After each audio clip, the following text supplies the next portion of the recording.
우리 두 번째 세션은 어떻게 보면 우리가 요즘 서로 너무 많이 질문하고 있는 내용 같아요. 진짜 Art in the era of new technology.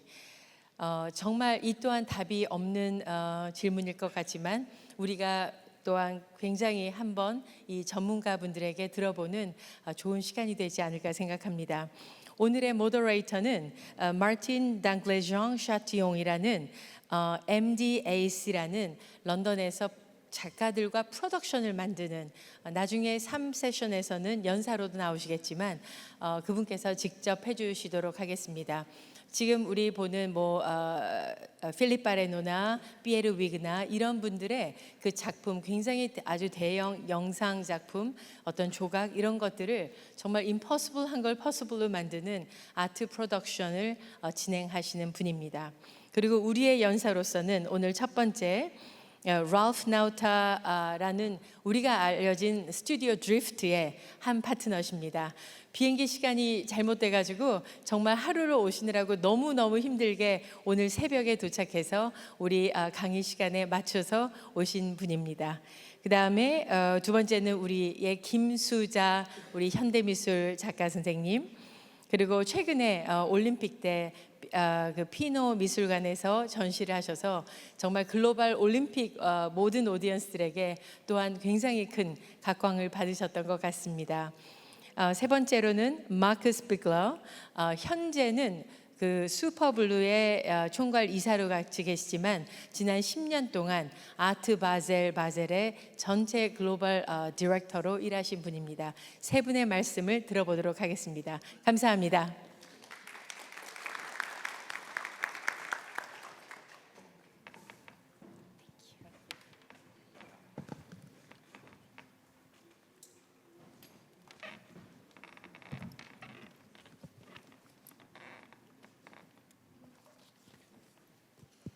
Thank you. Thank you, June. It's fantastic to be here. I've been thinking about this moment for weeks and very excited to be here with an incredible panel to discuss the theme of today, which is art in the era of new technology.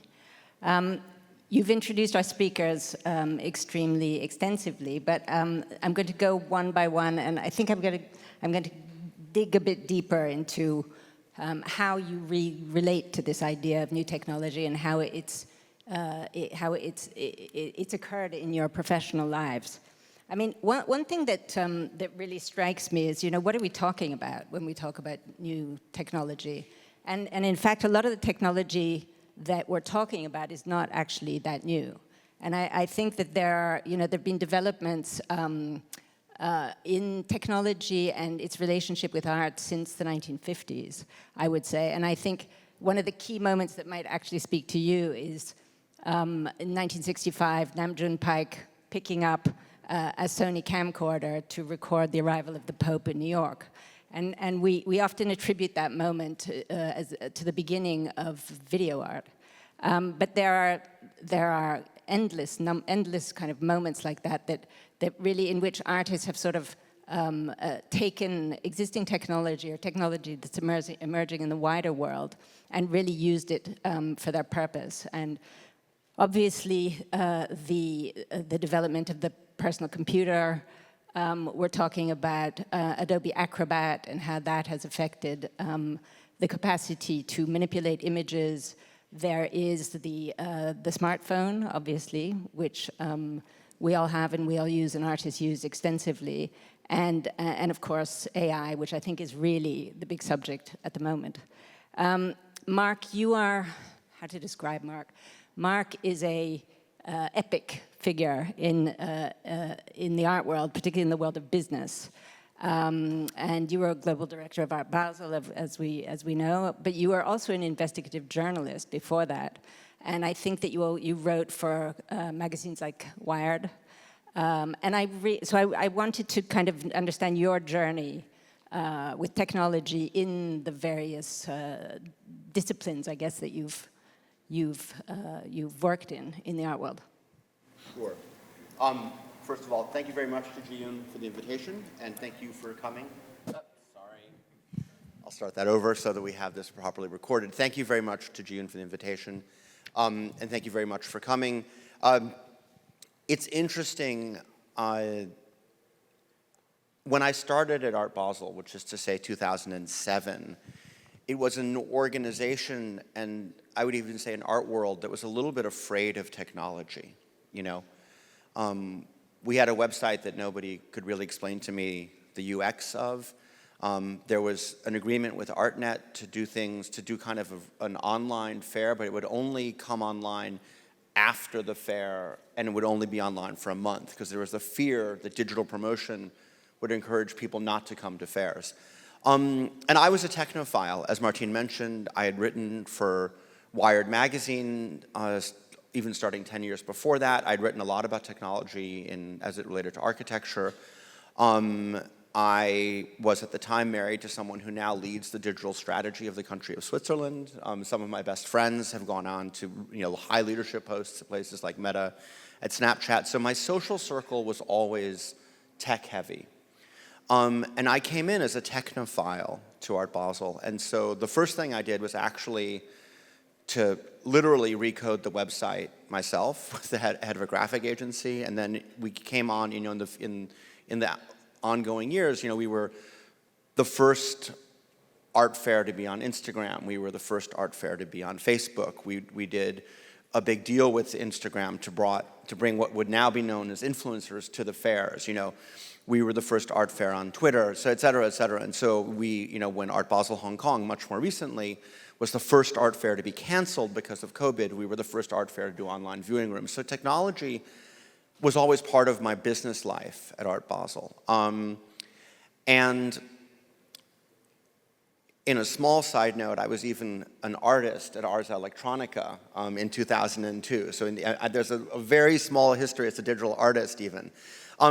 So the point is, art and tech have always been interesting to me. But the reality of the art market is that it is 85% sculptures and paintings. And that's even more true at fairs, because it's very hard to show large-scale video, and it's expensive to ship sculpture, to ship large-scale sculpture, and digital artwork is hard to sell. So the promotional side of my Art Basel life was very technological, but the works I was dealing with were, for the most part, painting and sculpture, very, very old forms, And what's been interesting in the more than a year and a half since I've left Art Basel is the degree to which sculpture and painting is now something I appreciate, but not something I deal with. One of the things I did when I left Art Basel was to talk with artists, and artists I'm close with, and say, what should I do next? How do you see the art world evolving? And I had conversations with Arthur Jaffa and Doug Aitken, who are two friends, video artists and people who make far beyond video, of course. And both of them kind of steered me towards a way of thinking about the art market and the art world, which is that you have two parallel universes, right? One is the world of painting and sculpture, which is easily sold and often speculated around. And then you have the world of performance and sound and video and music, and overlaps with theater and dance. And that is very hard to speculate around. It doesn't go to auction very well. It's also funded quite differently. And through a series of choices and a series of opportunities that arose, I'm heavily involved with sound projects and video projects, because I work with Kef Audio, which is a really high-end audio brand, which has this amazing facility in the middle of London. The first thing we worked on was a project with Miles Greenberg in Nicholas Berggrun's new Palazzo, a 6-hour durational performance. And of course there, the sound was incredibly important.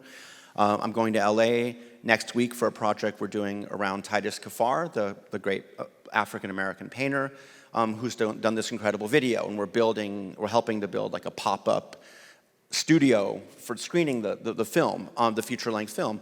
So suddenly, and of course, as is mentioned behind me somewhere, I'm the president of the board of the directors of Superblue, which is, for those of you who don't know it, a commercial entity whose mission it is to create great experiential artworks with artists. Ralph has worked with Superblue. Other people, Team Lab, for example, is there. But, and this is important, it's also non-digital work, right? So you have James Turrell is one of the signature artists who's there.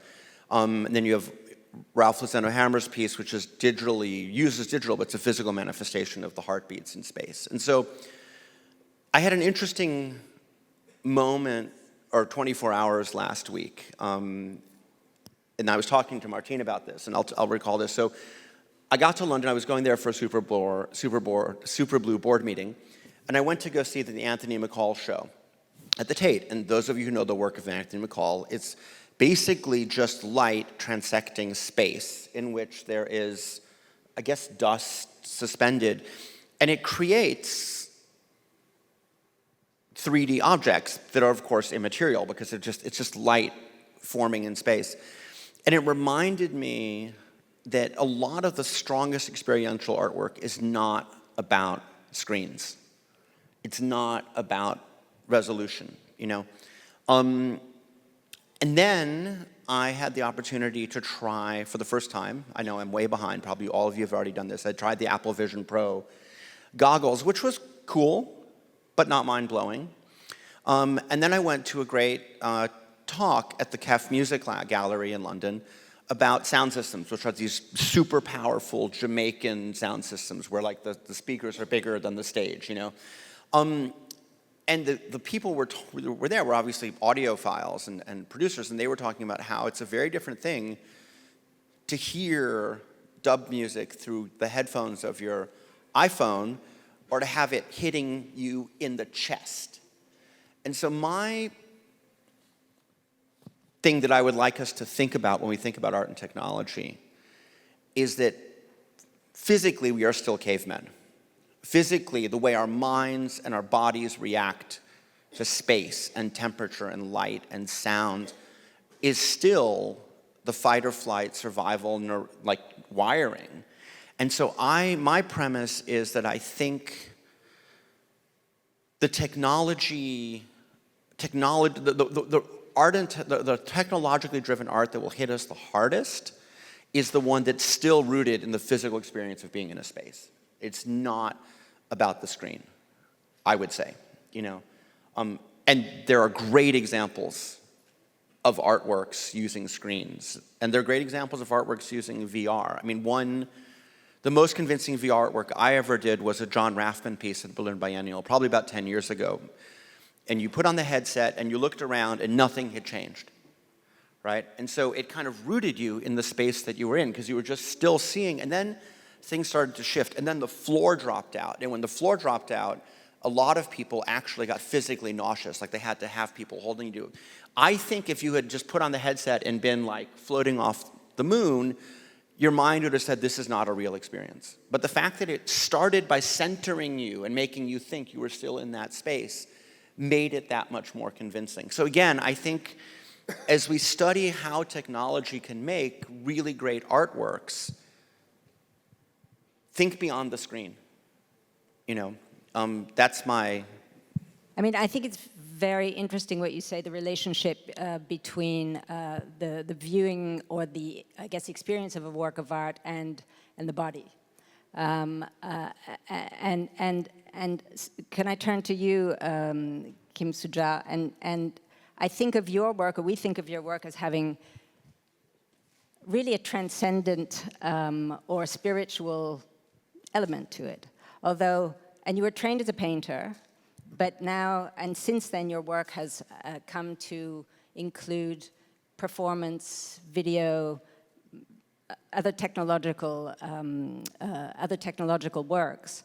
And I wanted to understand, because I also think of your work really in terms of, the first works I saw really had to do with your bundles. So they were very, very related in kind of materiality, a kind of simple found, and also clay. So I wanted to understand how you have migrated from the object to the non-object in the way that you talk about doing to not doing and working to not working. How does that manifest in you? Thank you. I actually, I feel that I'm the last person who can work with technology, maybe. But it happened, and I realized that in my work there's many important moments that really transformed my concept as a painter and as a sculptor and performer.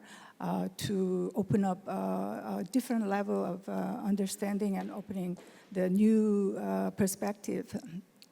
And the first thing I encountered was with a video, because as you know, I'm doing the Botari bundle pieces with a very material, tactile and labor-intensive work, but while I was I was filming my daily life practice in a valley, spreading out the bed covers and collecting them to show, in a way, just to make the bundles how I'm working daily life. But when I finished the filming and reviewed it in an editing room, I realized there's unseen processes in the video work, such as like a sewing process that is not seen in the sewing pieces, that is remain as stitches, canceling out the action of moving the threads, moving the needle in between the surfaces, circling around. And I realized that my body seems like, in a way, symbolic needle that weaves the big fabric of nature in that video. As I could see it really with the perspective, and also saw the video screen itself or the camera lens itself as another way of wrapping the reality, the nature and humanity in it. So that was the moment, actually a very groundbreaking moment, that I transformed my physical practice into immaterial practice, such as videos and more like a performative process related to project practices.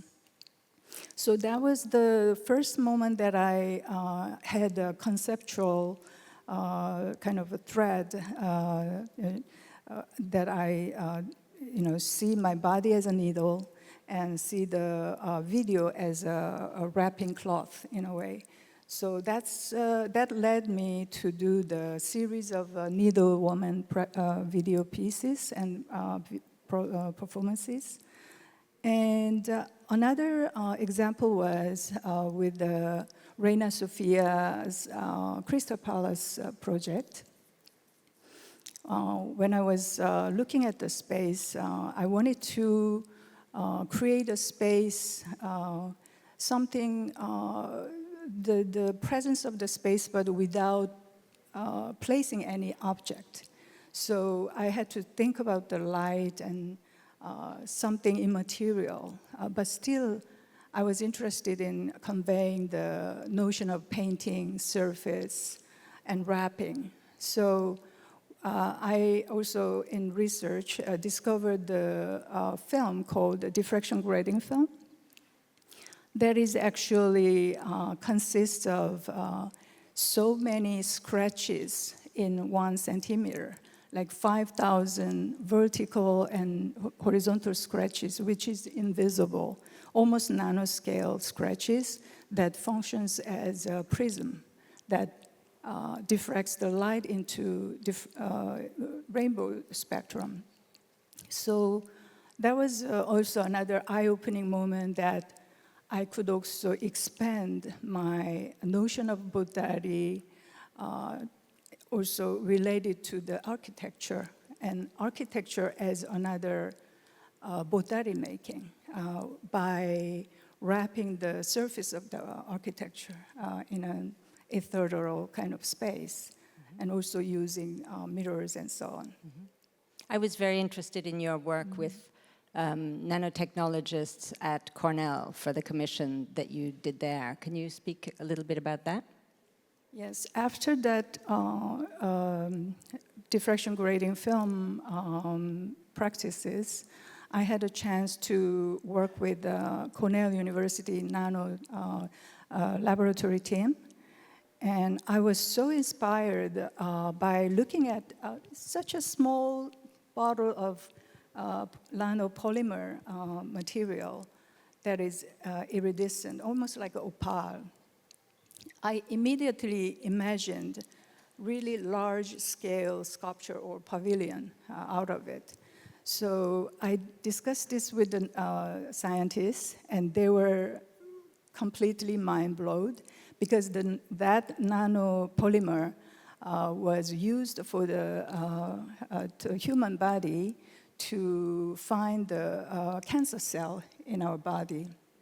So they've been working always like invisible scale and never were able to show to anybody. So they were excited, and we were really working together and how we could expand the scale.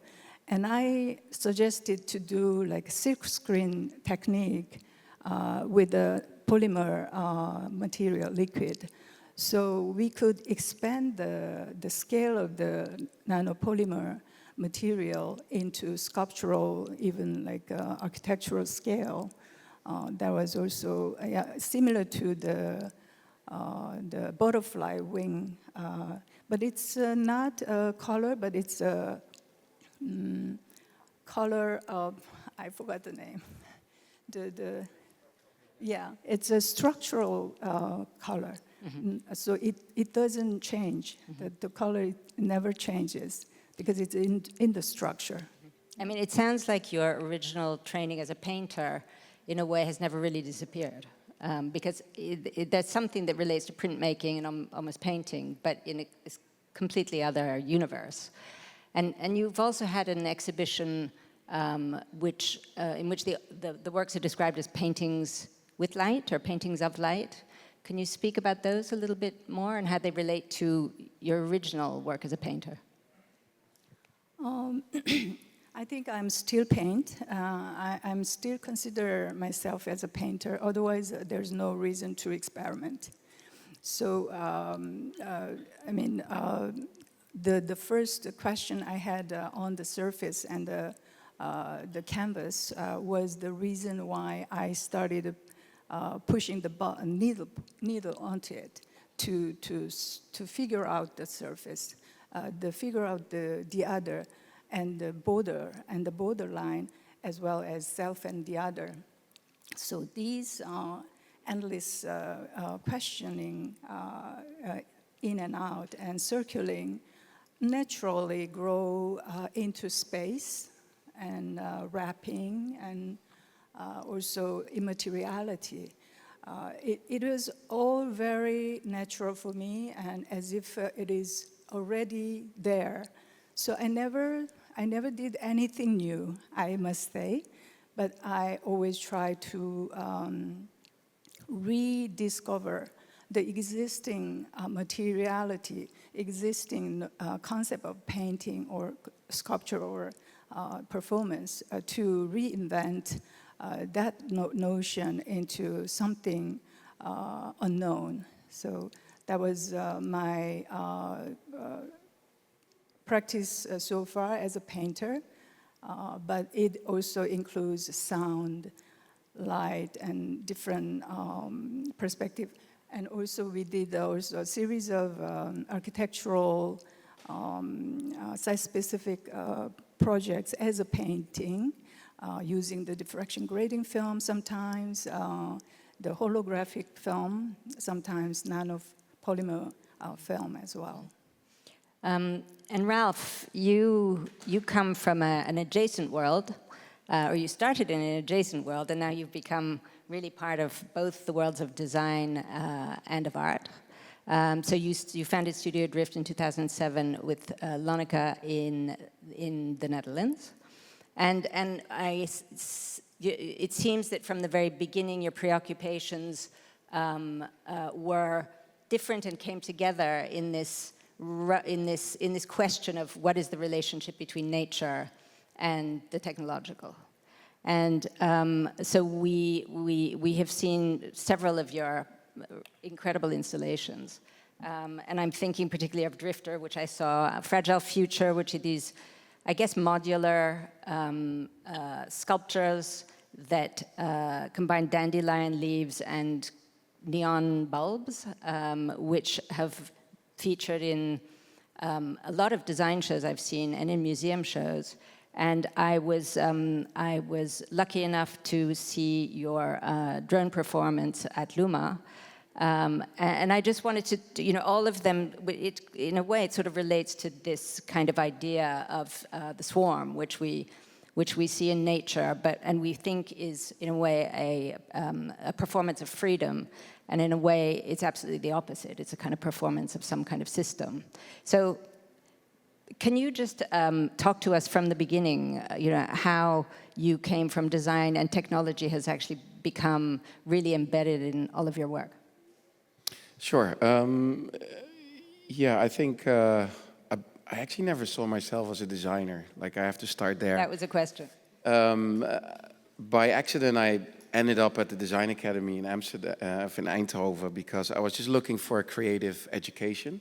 And once I walked into that school, yeah, my mind was open in a way that I didn't know was possible. Like, it was just this creative hub of super talented, curious people working with materials, venturing out into new experiments and developing technologies, and I didn't even know what design was at that moment. Like, it was just, yeah, this bubble of creativity, and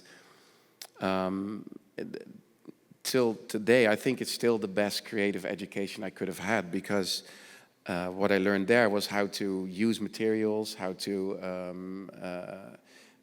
understand production technologies, and something that I sometimes lack at other creative institutions. Like if you go to like more traditional arts, when they focus more on painting and sculpture and stuff like that. But yeah, and then you end up in the design world, because like that's your, like, how everybody perceives you. So you then go to like a design fair, and then you like you present your work. We did that. The first one was 2007, I think, in Miami. And then you go to the art fair next door. You go like, what the hell is this? This is like a expansion of everything that I see here in a different scale. And the only function it has, the art world, is more like the stories that are behind, the meaning of the work, the experiment, and not so much that you need to light something out or you need to sit on something. And that's much more what we are about and what I've always been about. So the transformation or the incorporation was very logical from the beginning on. It is, to be honest, quite tough to get rid of that design stigma. It's one of the reasons I brought it up, because I think it's yeah. something that's that we can talk about, and we talk about. But one thing that is accompanying, might have happened anyway, but accompanying this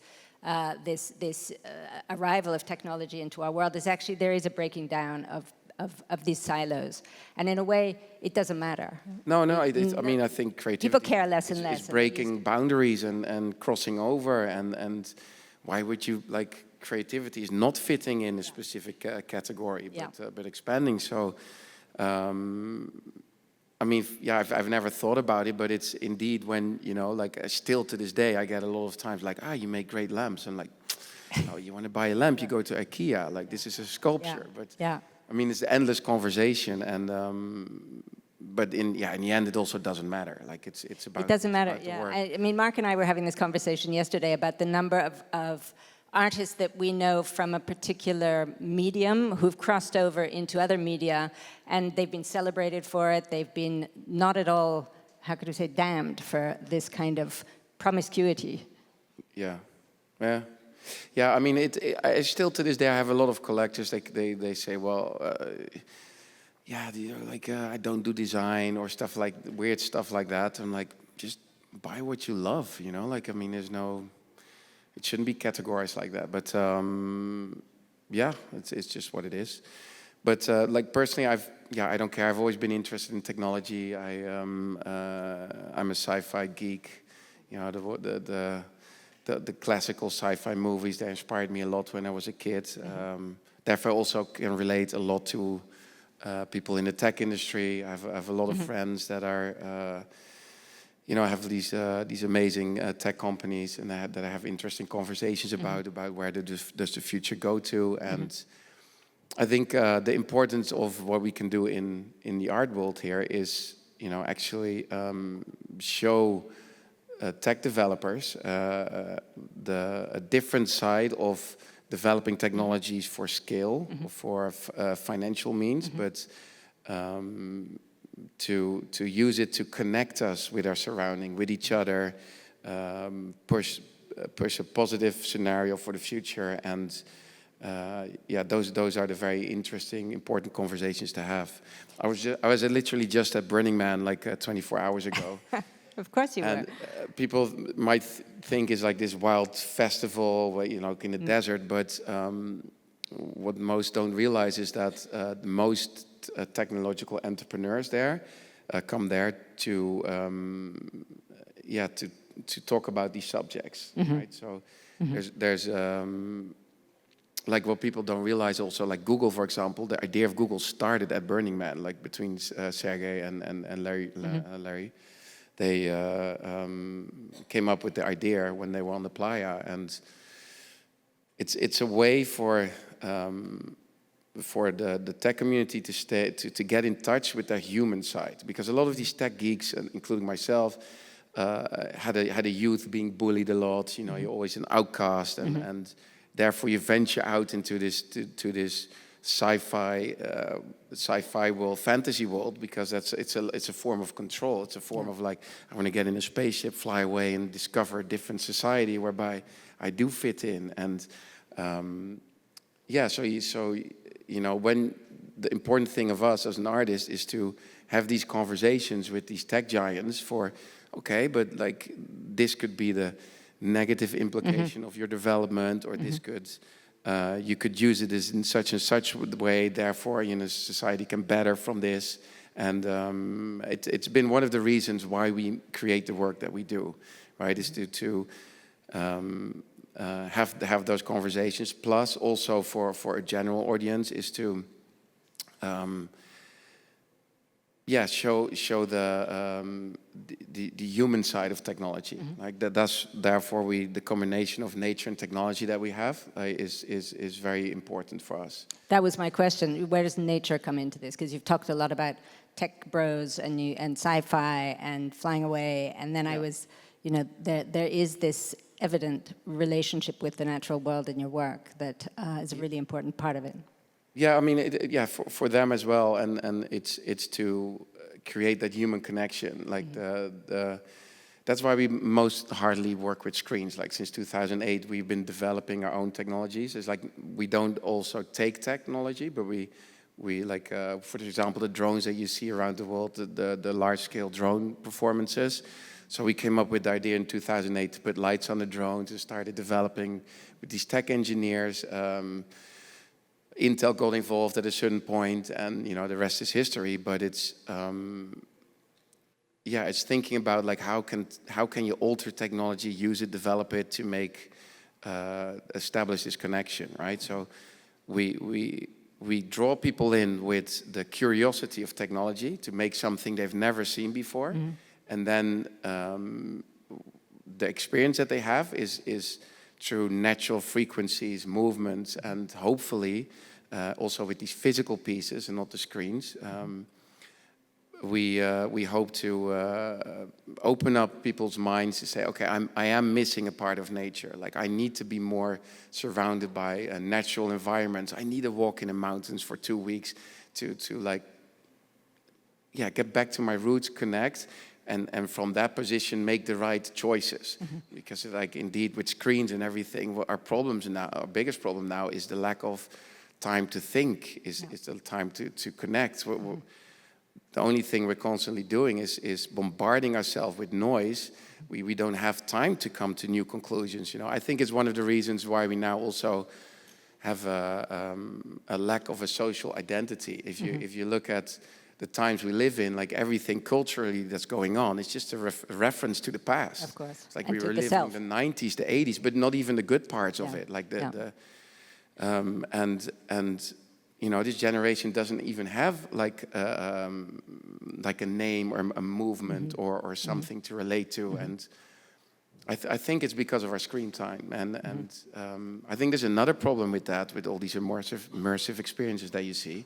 I mean, first of all, I think it's because you see this because it's also quite cheap to develop and easy, what you said before, compared to like the physical pieces where you're bound to natural laws, is just this flickering of these hertz when you, like in front of you, like this, it's like when you go to the movies, you come out, you will never feel like re-energized or reconnected. Like you always will feel a sense of depletion of energy, right? So again, in these immersive experiences, that's not I don't want to put my kids in front of another screen for like 2 or 3 hours, right? So working on these physical pieces for me is, I think it's the most relevant thing we can do at the moment. And you said something interesting at one point, which was that, you know, you were working with technologists in order to not just be a receiver of their technology, but to also help them to understand what alternative uses they might go to and maybe be part of the R&D. But that's the thing that interests me a lot is, you know, to what extent artists can become like embedded within the R&D of developments of new technology. And also, Marc, maybe we could bring in this question. We were talking about activism, about artists and activism, you know, directed at, I guess, big tech, so that there is some kind of equilibrium in the relationship.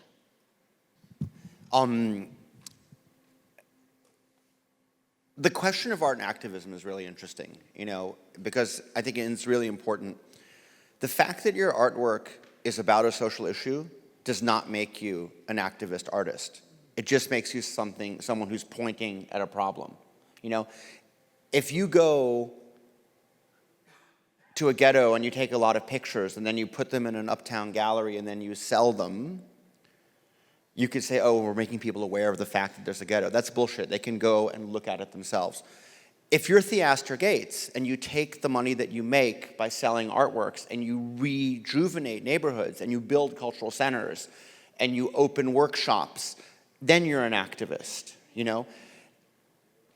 If you're Holly Herndon and Matt Dryhurst and you not only get upset about the fact that people are scraping your music and people are scraping data, that's one thing, but if you're them and you actually create a company whose job is to alert artists to the ways in which their creative content has been scraped and allow them to ask that it be taken out, to demand that it be taken out of AI databases, then you're an activist. And so I think, and it's fine to do both, but let's be clear about the fact that if an artist wants to be an activist, they have to actually do actions, the words action.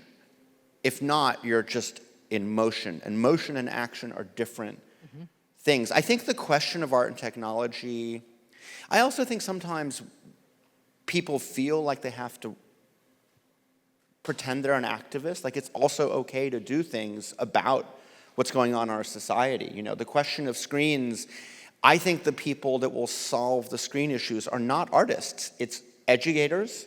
It's regulators, it's parents banding together to say all of our kids are getting off of the phone so that the kids can actually get off the phones, which is what they want, but they feel afraid to do because they've actually made themselves outcasts. So I think it's also important to be clear about what the role is. And of course, if Ralph can talk to the people who are building this technology and actually influence them, by the way, their kids are not on screens, then great, you know. But I don't know, unless you're Matt and Holly, that how much of a role there is for activism in the art space. Well, I mean, Matt and Holly are not doing this on their own. And in a way, the only way that they can achieve any kind of critical mass is by enrolling their peers and in large numbers in order for them to have leverage. And in a way, what you were just talking about in terms of parents and teachers and everything else, that is also a critical mass. That is also a collective. Can I quickly roll on to my own point? Oh, yes, please. No, but just because I think technology allows this to happen in a way that it didn't before. Like there's a movement now led by a professor called Jonathan Haidt, who wrote this great book, 2 great books about this, to sort of get screens out of schools and help kids get off of the screens and into the streets and into other quote-unquote dangerous places. And I think that possibility for people to band together, to exchange knowledge, is made possible by technology in the same way that technology allows artists to collaborate in previously unthinkable ways. It also allows artists to do things they couldn't do before. And to your point before, you know, like the music of Prince would have been impossible before multi-track recording, right? Because you couldn't play all the instruments at the same time. But in the same way, now an artist or group of artists can do all the different elements. You can easily be not only a great photographer like Wolfgang Tillmans, but also make electronic music, because it's a lot easier to make music than it was before. In the same way, you could easily be someone who makes music and makes videos and makes the fashion that goes with it, because AI and other technologies allow people to produce things. The physical barriers, the technological barriers are greatly lowered. And the other thing that's really important is you have a mindset change within the art world. And this is why I was going like this before, because I think 20 years ago even, if an artist went out of their lane, like it was okay for a painter to also make sculptures, but for a painter to also make music, or for a painter to also do films was kind of weird. And now, of course, we have your colleague, Steve McQueen, making amazing videos and amazing films. We have Wolfgang and Izzy Wood making great art and great electronic music. We have Sterling Ruby doing fashion design, and so on and so forth. And I think it's the fact that technology allows people to do a much broader range of creation works, because in parallel you have a mindset change, which is more open, less uptight, about people staying in their lanes as artists. Speaking of staying in your lane, I think it's time for questions. Questions from the audience. Does anyone have any questions? We have one over there. Do we need a mic? Give that man a mic. We have an extra one up here. Here.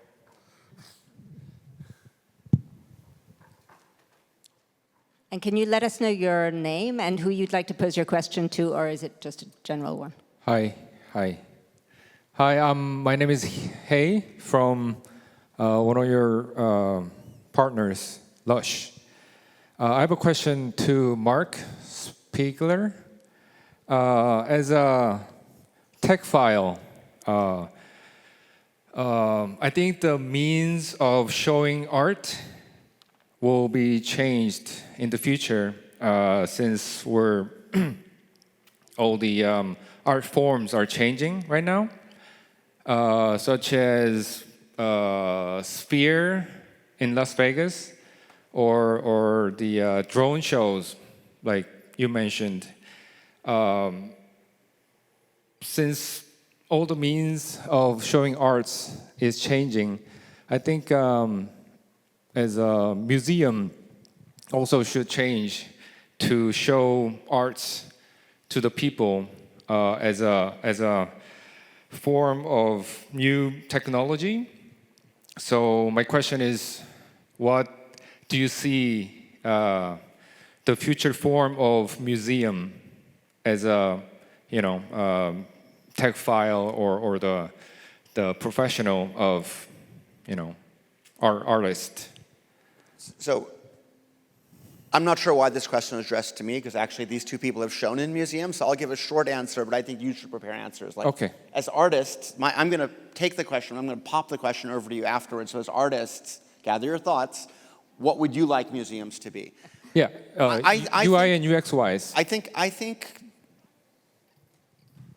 the future of the museum is more open. I think it's less about looking at things at walls. I think we already see it in the architecture of newer museums like M+, where you have enormous non-ticketed public spaces. The notion that people would come to the museum also not to see art, or come to see museum and see art, but also hang out with their friends, or maybe go skateboarding, or maybe have a picnic, or maybe it's a group of Filipino maids doing their amazing Sunday choreographies, And all of that, I think, ties the museum to the community. But I think part of what the museum will do is also things outside of the museum. I think it's the job of the museum to be a platform for art, but also to create platforms for art. And in that sense, I think not only museums, but also, and I think this is really important, the future patrons of museums will expect the museums to be more than just a bunch of walls and a ticket gate, because I think if you think, the word curator means to take care of, right? So I think if you're going to take care of artists, part of that is creating spaces where artists can show work. And as we see with these two, art is not just in a building. It can also be in the subway. It can be in the sky off of Miami Beach and other places. And so I think museums and other people, including galleries, including private patrons, have to think beyond buildings when it comes to what the artists demand of them. But I think we always have to follow where the artists want us to go. So if you're a serious museum director and you want to work with the great artists of today, you better be ready to step out of your halls. And now, who's going first? I'll say something. I mean, I completely agree on that. There's at the moment we're actually building our own museum in Amsterdam. It's going to be the largest single artist museum in Europe. Apparently, it's 8,000 square meters. It's all the works that we've been creating since 2008. And the reason why we're doing this is because exactly that. A lot of times when we work with museums, we get a lot of restraints, right? There's always a specific musician you need to work with, or you can't completely block out the light, or like you want to use that space, but you're like, you only get like a portion of it. So for a long time we've been just dreaming about building the museum around the work. So as the work should be central, and yeah, that's just what we're doing. And I think the more successful museums of the future will have the creative process and also the technology that the artists use to express themselves dictates what the museum will look like. And I think those will be the more interesting locations for the next generation. So yeah, I think that's my answer. And Kim-Suja, what are your thoughts on that as a final hurrah for this session? I think the notion of museum has been also changed and transformed after pandemic, since we couldn't adapt to the existing museum format that is a closed space. So slowly we are more looking forward to outdoor spaces and public spaces that is open air museum in a way. So there are many good examples, and recently I was also in Alula Desert X, which Marcello Dantes was one of the curators, and we had an amazing experience with a specific marvelous landscape in the desert, and given full freedom to create anything we want, of course, under the given budget. And it was such an experiment and creation,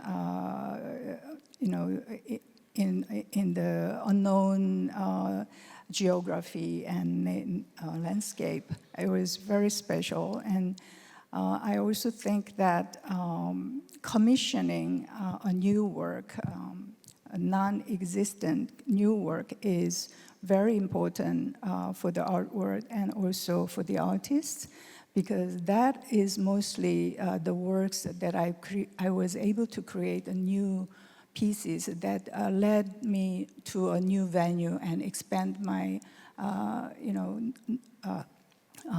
concepts, and also the position of the artist as a much more like a larger kind of a perspective.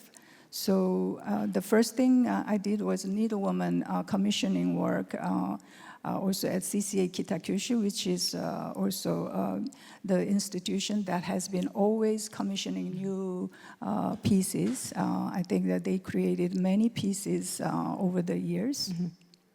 It's a bit different format right now, but I think all these, also I created a new Cities on the Move Botari truck piece, actually, from a commission from Korean Arts and Culture Foundation. Actually, he's there, the commissioner, Chan Dong Kim, our colleague.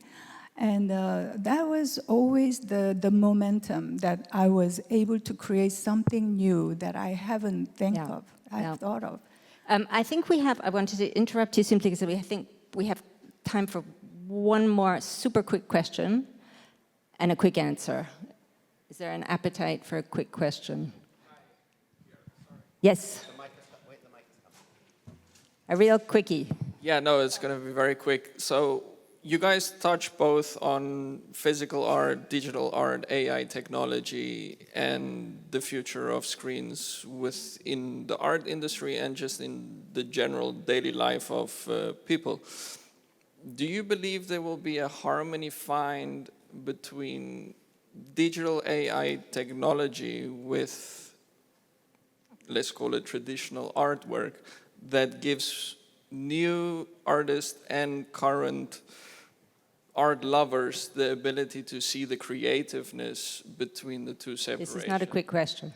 Sorry. It's a good question, though. So who's really good at quick answers? Yeah, it's not specifically directed to any of you. It's just something, because art is a personal thing. Everybody sees art in a different way. Our panel? Yeah. Just one word. No. One word. No. No. I think it's the job of the artist to always put the finger on the spot that hurts the most. So if we're level out that symbiont, then I don't think we're doing a good job, right? It's always, the tech influences society on such a level, on such a scale, and then it's our job to think about, okay, but how can we use that to better society? How can we implement that in a way that is more human, and have those important conversations with those tech developers? Because, as I mentioned before, these are mostly bullied kids from the past that have shut down their emotional side to protect themselves. Therefore, they're very rational. Therefore, they become very successful because everything they do is by numbers. And therefore, like a place like Burning Man is very important because it opens them up, right? And that's also our job as an artist to do that. So. I'm going to disagree with you a little bit because I don't think it's the job of artists, even though some of them do it, to try to improve society. I think it's a kind of linear process, and I think I think of artists as thinking in a more elliptical way, that it's the unconscious mind talking to the unconscious mind. So my hope would be that one day artists are able to use the same incredibly powerful weaponized algorithms that technology does to make money, to actually convey these amazing universes that sit inside the artist's mind into the viewer. At the moment, we're kind of, the technology in comparison with what Instagram and other social media have is kind of nerfed. But my hope is that at one point, artists will have that kind of power in their hands as artists. And it won't necessarily make you feel better. I mean, the artwork I remember seeing first was Grunewald's altarpiece, which, as those of you know, it's like Hieronymus Bosch on steroids. It terrified me, but it made me understand the power of oil on canvas. Dates So- from 1515 in my recollection. I mean, your art history is so much better than mine. I'm assuming she's right. I am right. But also, I'm going to stop you there because I have to, not because I want to. And I want to thank you, all three of you. Really, really interesting. I hope that was interesting to the audience. And please, I hope I can invite you to, with no objections, to talk to our panelists kind of when we come off stage. Thank you.